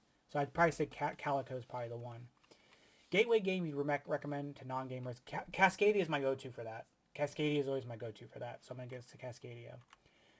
Would you rather replay a favorite 10 times or learn a new game once? I would rather replay it 10 times over learning a new game. Just learning a new game is always a chore. Not a chore, it's just like a barrier that like sometimes is easy to go over and sometimes it isn't. But when you have a game you've played a bunch, it's just like comfort food. So I'm going to go with that.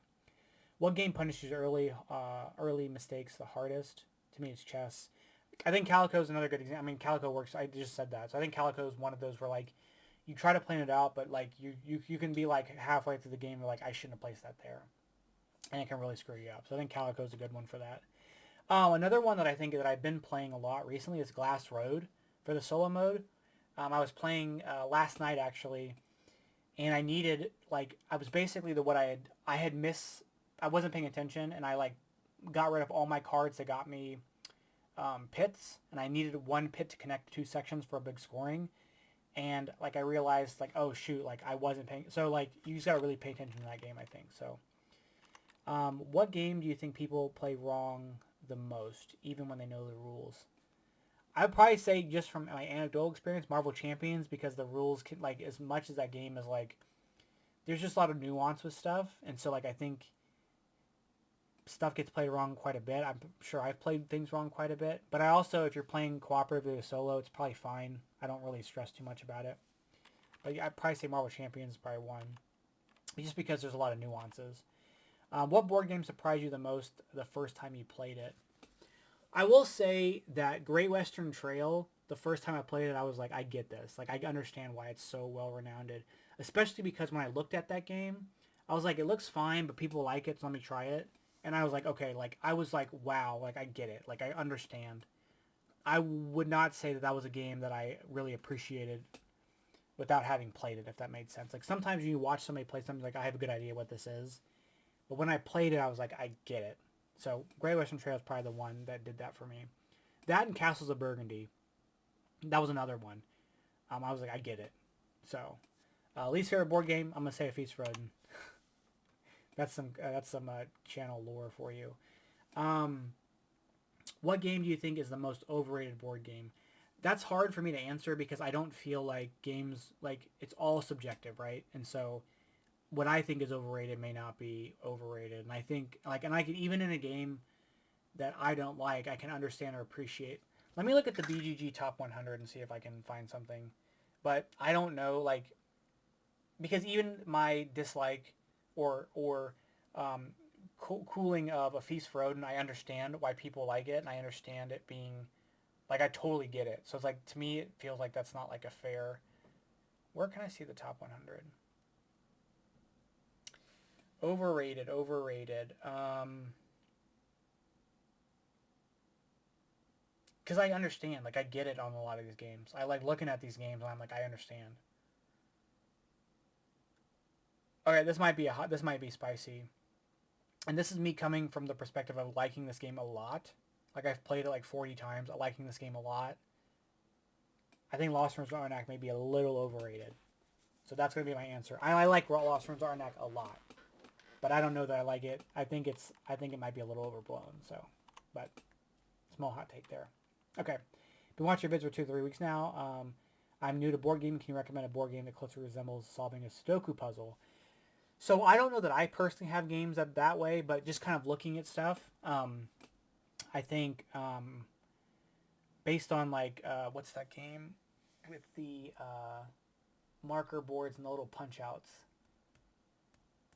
Oh, darn it! It came out a couple years ago. It's in a white box in green, and it's got all these little punch outs, and it's like a lot of logic puzzles. Now I gotta try to find it.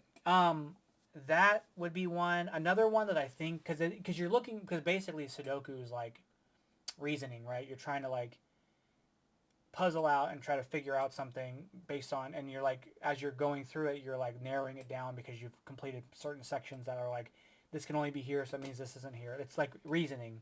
It's like a reasoning puzzle. Um, uh, what is this game I'm trying to think? I just saw it the other day too. It's the I can't remember it. Board game, white cover, markers. Golly, what is this game? Board game, white cover, logic. Oh my goodness. I can't remember this stinking game. I'm so mad I can't remember this game. It's gonna come to me randomly like I wake up in the middle of the night. Board game. Good lord. Okay. Now, hold on. I'm gonna figure this out. Give me a second here. Golly, I figured out it's Turing Machine. Oh my god. I need my math card revoked. I cannot believe. So Turing Machine would be one. I'm like sweating here. Turing Machine would be one. I think anything like a Search for Planet X would be a similar one. Core Discovery, I think, has some like kind of logic stuff in it. I have a game coming that I'll be having a playthrough of on the channel in the next couple of weeks. Is Keystone North America, because I think there's like a logic kind of thing with that, because you're trying to like place out these cards in this grid, and then there's like numerical values you're paying attention to and trying to get them in sequential order. So I would say something like that maybe. But probably Turing Machine would probably be the one that I would guess the most. But I don't have a lot of games that are that way, so I don't have a good. I'm not good at recommending something like that. So okay, what's your favorite genre of board game and why? If you mean like mechanically, I like deck building and worker placement typically. So engine building, that's probably where I'm going to go with that. Do you collect TCGs such as Pokemon MTG or One Piece? No, I wanted to collect the Gundam TCG just to collect the artwork. But I don't play any TCGs. I just do Pokemon Pocket. I play that a lot. I've played a ton of it. spent more money on it probably than I'd like to admit, but that's the closest thing I do to TCG. What's your favorite game that plays in 40 minutes or less? Right now, I would say I'm really enjoying Newsfjord.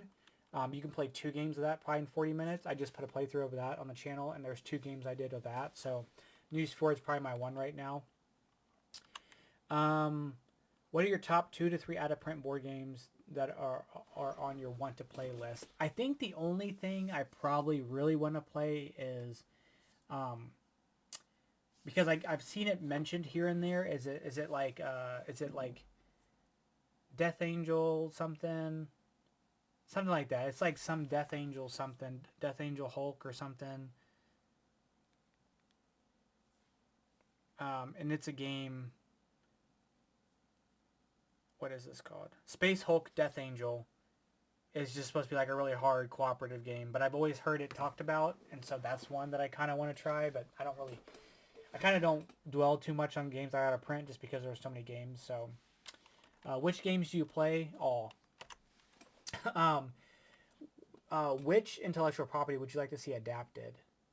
So, are we saying like intellectual IP that like is not in a board game that we'd want to see one as? Because I think my answer to that's probably like Stephen King stuff.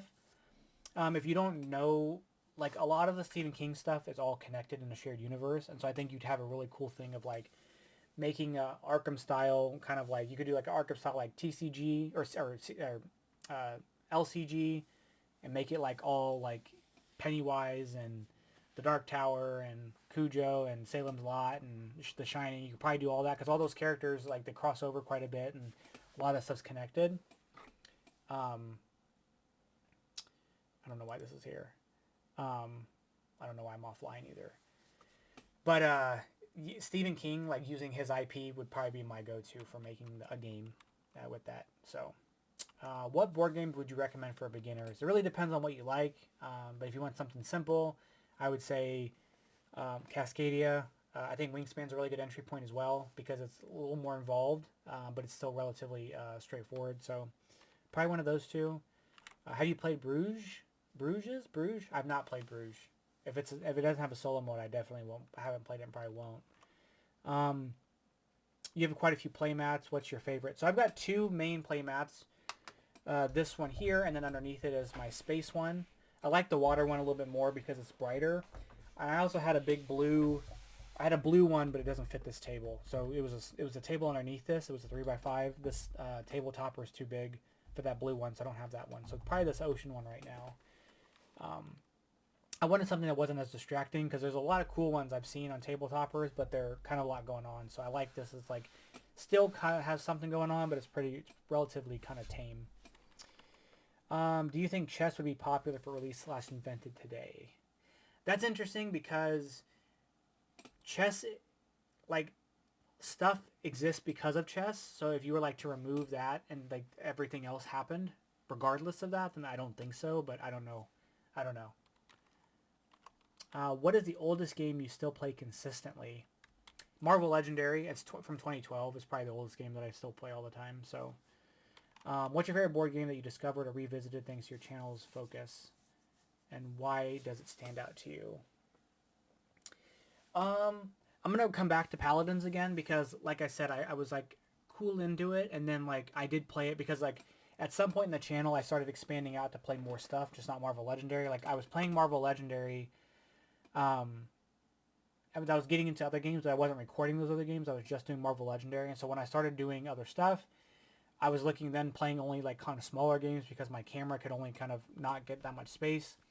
And then when I eventually like started, like I had my office and I had a table that I could dedicate stuff and set it out and like angle stuff up, I started playing Paladins more, and that probably made me like super duper enjoy it because I just got to like sit with it longer and have it out and do stuff. So I'm gonna probably go with Paladins again on that one.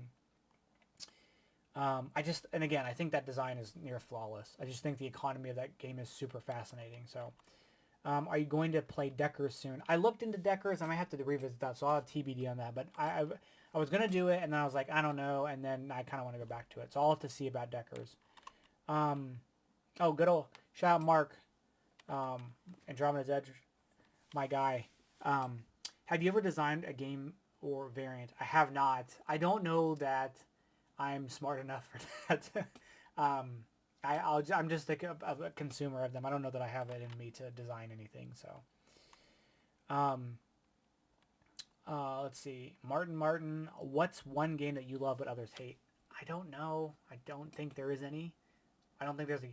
I mean, the closest thing I have is I do really like my An Age Contrived, but maybe I haven't played it enough to hate it. But it seems like that game is that's like the one game I've backed that like not a lot of people seem to really enjoy. So, um, what universe slash property would you like to see adapted into a legend version of Legendary? Oh, I've got lists, but my first one is Transformers. I would love Transformers to be Legendary because you could do so much with it. You can have Transform as a mechanic back because that's my favorite Marvel Legendary mechanic.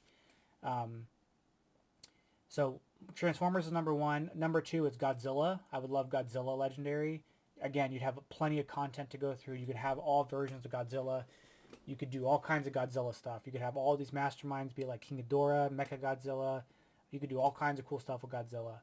Um, and then lastly, I would say Star Wars because again, plenty of content for that. So Transformers is my first go-to, then Godzilla, then Star Wars. I bought a big mainstream playthroughs. What's your favorite game to play at the moment? Right now, Newsfjord, Glass Roader 2, I'm really enjoying quite a bit. And SETI, I can't stop thinking about SETI. So those are probably some of the ones I'm going off of. But Newsfjord, Glass Road, for some quick ones, I'm really enjoying those quite a bit. Actually, I'm really liking this too, Dark Pact. So you'll see a video of that sometime soon. I've noticed you organized a nesting box in the background. You really can get Americas. Yes, I've had to play through Americas. I had it in the background because I was playing Wingspan to get back into it before America showed up. So that, yes. What is your best themed space recommended games? So I'll give you a couple ones because kind of depending on like complexity. SETI, really great. Galactic Cruise and Andromeda's Edge, those are some heavy ones, but SETI's probably my favorite of those right now. For like a really heavy game. For sort of like a lighter game, I'm going to go with Planet Unknown. It's pretty light and has a lot of things to do in that one, and the solo mode's really cool in that one. Warp's Edge is another really great one. It's a solo only, that's a little bit lighter. And then probably in the medium section, I'd go Circadian's First Light. That's an underrated game in my opinion. I should have mentioned it earlier, but that's a super underrated game. That's S.J. McDonald's design, and it's really good. So those are some options there for you. SETI, Circadian's First Light, and Planet Unknown. What's a board game you used to love but don't anymore? A Feast for Odin. What game do you think is overrated but everyone else loves? A Feast for Odin. If you could keep 5 games, I answered that earlier. What game do you deserve? What game you think deserves more hype? Reef Project, Circadian's First Light. I'm gonna throw that in there. What game it completely surprised you the first time you played it? I think I'm gonna go with Great Western Trail, just because I was like, I understand this. I didn't know what my expectations were, so. Is Catan overrated? I don't know. I played Catan once. I'm not, and I played it before I was into games, and I also was under the influence. So I don't know. Are legacy games worth it or overhyped? I think if you're into that kind of thing, it could be worth it, but it's personally not for me, so I'm going to go with overhyped. But I don't think that's fair for me to say something's overhyped or not in a general sense, because it's really about preferences. So theme over mechanics or mechanics over theme? Mechanics over theme, like 9.5 out of 10 times. I'm pretty kind of agnostic or neutral on theme, unless the theme's like really, like some themes or some things about games I'm not really into, so probably, but mechanics typically are the driving factor in why I pick something. Is heavier always better? No. The answer is no. In fact, I think there's a weird like U shape of like really heavy and really light are really unappealing to me, but like as you start to come down and you add a little bit more or decrease the heaviness or increase the heaviness, they're better. So no, I don't think heavy is always better. What games do you pull out for not to convert non-gamers? Cascadia is my go-to for that. What do you think is secretly perfect? I mentioned that earlier. I think Wingspan and I think Paladins of the West Kingdom are perfect. In terms of just like the way the design is. What popular game do you refuse to play? I think I'd play anything, honestly. Cards Against Humanity is probably the one I won't play anymore. I played it a couple times. I think I own it even, like a long time ago. I think it's just not, it's not great. So, what game overstays its welcome? I don't know that I have any game that overstays its welcome, but I think a small complaint I have about like Endless Winter is that you can do too much. I think that game should be a little shorter because I don't want to be able to do everything. So that's probably that. What game has the best expansions? Marvel Legendary. Wingspan, I think its expansions are really great from just like the way it adds content. Like there's a few things that are like mechanically more involved, but for the most part, just more stuff. So I'm gonna go with Wingspan. Your favorite asymmetric game. So asymmetric starting, like asymmetric characters or asymmetric starts. I'm gonna go with right now. I just dogged on it a bit, but Arnak I think is really great for that. I think Arnak's expansions for the asymmetry are like essential to that game. The Expedition Leaders is like an essential expansion, so I'd say Arnak. I also would say probably like if you want asymmetry of the game, it's going to be Spirit Island. So Arnak and Spirit Island are probably my answers to that one. What game do you think is underrated? I think I've said a few of those all the time. Do you have Pokemon or other card games? I don't. I have a Pokemon card. I did have one around here somewhere. I thought I did. I have the original Charizard from the base set, but it's the second edition and it's a little bent, so it's not worth anything. But it's the OG Charizard. What game? Oh, you guys came and see what I'm doing over here. What game has the strongest theme immersion? I would say Final Girl is probably the one for me that has the strongest theme immersion. I think the theme is pretty strong. And that's like the one game that like the theme carries for me. What game has the cleanest design? I think Wingspan does, truly. I think the design is very clean. What game do you think will still be played 20 years? I think Wingspan, I think Castles of Burgundy, I think those are two that'll be played forever. Like I think they're just the designs of those work so well that I think they're wide enough. People have played them enough that they're like going to be in the zeitgeist well enough. So, what game has the most satisfying ending? I'm going to go with Final Girl on that as well. If you win, it's super satisfying. Especially because it's one of those games where like it's a story that you're telling, so like it's just I think the win on that one's very satisfying. Your favorite area control game? I don't like area control, so I don't really have one. I'm sure there's games I have that I like that have those elements, but I'm not a big area control fan. What games feels the most strategic? I think Great Western Trail, because you can like, I want to do this strategy. I'm going to lean into builders. I'm going to lean into cowboys, things like that. I think Viscounts of the West Kings is another one where you're like, I'm going to focus on building buildings. I'm going to focus on sending people to the castle. I'm going to focus on getting inkwells. So I think those are like, you could feel super into strategy for that. What games feel the most tactical? That's a funny kind of back-to-back on that. Tactical, I would probably go with anything that's like a card game just because I feel like you're dealing with a lot of variables there and you're kind of dealing with. So, actually one I have right here that's really nice is Citizens of the Spark. It's going to fall. I have it right here. This is a really great tactical game because you're kind of adjusting to what's available. Especially in solo, because I don't know if this is in the multiplayer, but you have to discard some cards, so you don't have everything. So you can't say, like, I'm going to use this card a lot because you might not have a bunch of options for that. I can't get to fit back in here, so it's going to have to go in later. What game has the best component quality? I don't know. I deluxify a lot of my games, so I don't really... I think Garfield consistently does a really great job with their component quality. So I'm going to go with them. I think them as a thing. And then... what's the best family weight game? I'm going to go with Cascadia on that one as well, too, because, again, I think that gets a lot of people into stuff. So that is going to be the last question here. So I'm going to pull this off. We're almost 2 hours in. It's been quite a lot. So like I mentioned here earlier, and I'll pull this back up here in a second.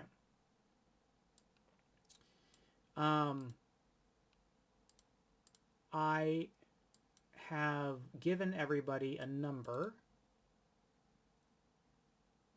What am I doing here?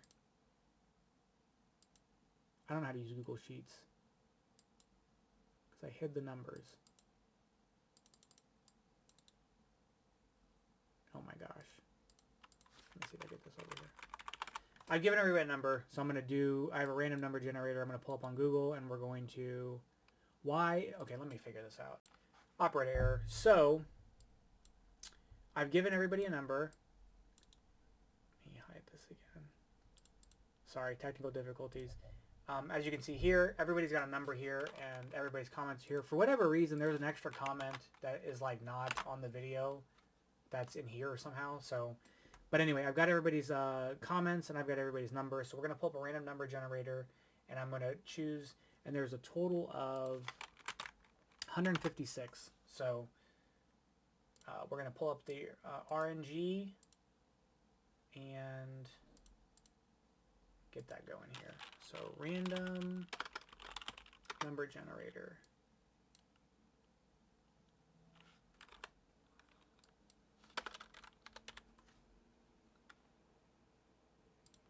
Okay. So actually, let me split my screen here a bit. Can I do this?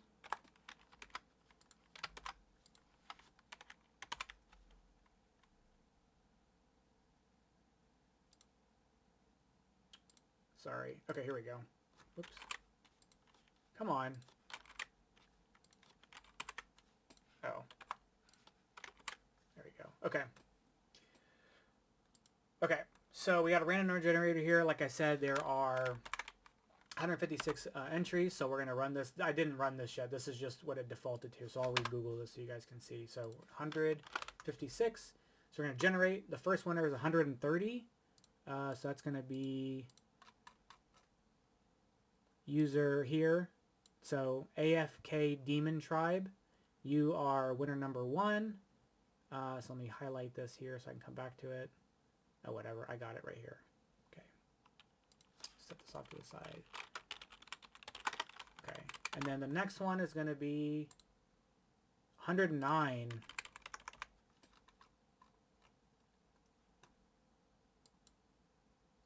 Ray don't. Okay. Donnie Jones 5799. Good Lord. Okay. So you two are the winners. Let me pull this back real quick. Thank you guys for commenting and entering the draw here. I'm going to put the winners back up on the screen here shortly. Let me do a little bit of a filter here. Here we go. So here are the winners. So what I want you to do, so you'll see that the morning that I post this, which will be the morning I post this, which will be the 21st, which is when you're going to see this. I will go to the announcement video and comment on here saying that you won. I'll give you my email address, and I want you to send me a screenshot of you logged into YouTube. And then at that point, we'll go from there, and we'll get at the details of what gift card you want. And so what that's going to look like, whoops, that's not the screen I wanted. So you logged into YouTube. Let me pull that up for a second. So just what I'm asking for is this. So when you're on YouTube and you're looking at your channel, like so, like this, go up here and show me this, that you're logged in. I want to see that. So show me that you're logged in here, and we can go from there. So once I get that from you, and again, here are the winners. Ray, Donnie Jones 5799, and AFK Tribe, a Demon Tribe. Show me that you're logged in, and then we'll go from there. So yeah, that's gonna be it. Thank you guys for hanging out with me for almost 2 hours. It was a long video, but hopefully it was well worth you guys sitting through it. And yeah, thank you guys so much for the continued support. We'll see if we do one of these again at 5,000 or something like that. We'll see, but for now, that's going to be it. So congratulations again to the 2 winners for your $50 gift cards. And as soon as I hear back from you guys, we'll work it out. So anyway, thank you guys so much for hanging out. Thank you guys for just everything you guys do for me, and I appreciate it. And I'll catch you guys in the next one. I'm going to bed now. Bye-bye.